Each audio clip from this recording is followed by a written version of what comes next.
Geek Speak show out of WonderCon, Anaheim. We are here talking to Tom Bilyeu. Tom, how you doing? I'm doing good, man. So we're talking about something really, really cool. Just came out, so we're not going to spoil it for you guys unless you want to. I'll leave that up to you. That'll be good. No spoilers. So go ahead and tell them what you guys are showing off here.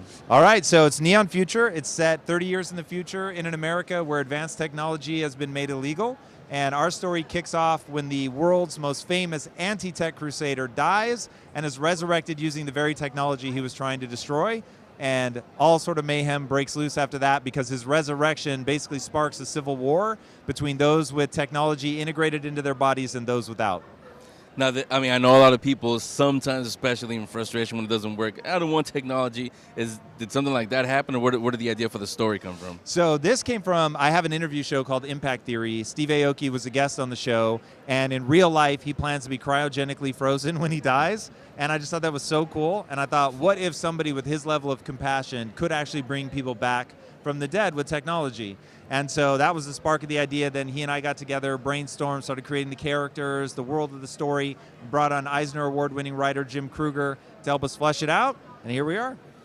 So, I know it was his idea and everything, but how much involvement did he really have, Steve really have? He was super involved in the beginning. So the characters, the storyline, the arcs, all of that, concept art, hiring the right artist, hiring the right writer, very, very involved in all that. And then once we had the writing team and all the arcs agreed upon and all the characters and everything, then he stepped back just into an approval role. Yeah. But yeah, he was hyper involved in the beginning.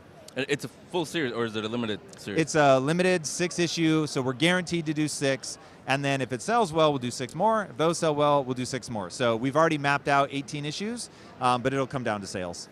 I was actually going to go there, so fingers crossed that it sells. But yes, tease if you can, like, where do you I know we have just the first issue, but where do you think it's going to go?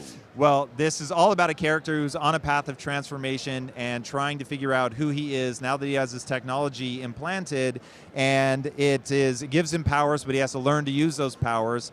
And just whenever anybody gets powers, it can be a little bit of a rocky road to figure out how to use that power. Is it for good? Is it for something else?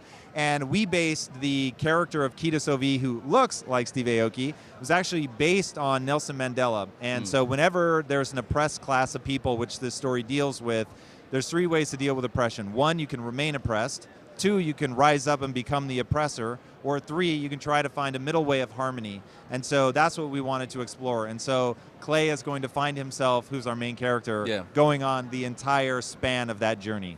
Yeah, it is. I don't have superpowers. I'm just saying it is kind of hard when you have.